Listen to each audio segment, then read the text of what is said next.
जय शिवराय भावांनो, पुन्हा एकदा स्वागत आहे तुमचं तुमच्या लाडक्या भावाच्या यूट्यूब चॅनलवरती प्रतीक ग्राफिक्सवरती. तर मित्रांनो, आपण आज या व्हिडिओमध्ये झिप फाईल कशी तयार करायची व तिला पासवर्ड कसा लावायचा हे शिकणार आहोत.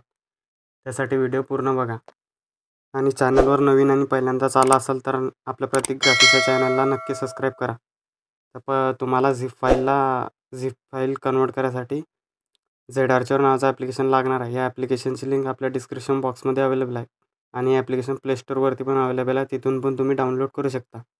तर झेडआर्चर नावाचं ॲप्लिकेशन ओपन करायचं आहे आणि तुम्हाला ज्या पण समजा इमेज किंवा व्हिडिओ कशाचे किंवा कोणतं फोल्डर याची जर झिप फाईल तयार करायची असेल तर तिला लॉंग प्रेस करून घ्यायचं आहे आणि इथे कॉम्प्रेस ऑप्शनवरती क्लिक करायचं आहे. मग इथे पासवर्ड तुम्ही जो पासवर्ड टाकणार आहे तो पासवर्ड या फाईलला ओपन करण्यासाठी लागणार आहे. तर आता मी इथे पासवर्ड टाकून घेतो. त्यानंतर ओकेवरती क्लिक करायचं आहे. त्यानंतर काही अशा प्रकारे आपली झिप फाईल तयार झालेली आहे आणि या झिप फाईलला एक्स्ट्रॅक्ट करण्यासाठी जो पासवर्ड लागतो, आता मी झिप फाईलवरती क्लिक केला आणि एक्स्ट्रॅक्टवरती क्लिक केलं तर इथे पासवर्ड मागते. तर जो पासवर्ड आपण टाकलेला आहे तो पासवर्ड इथे टाकावा लागतो, त्यानंतरच झिप फाईल एक्स्ट्रॅक्ट होते. काही अशा प्रकारे एक्स्ट्रॅक्ट होते. तर या व्हिडिओमध्ये एवढंच. भेटूया असं नवीन आणि माहितीपूर्ण व्हिडिओमध्ये. तोपर्यंत जय हिंद, जय महाराष्ट्र.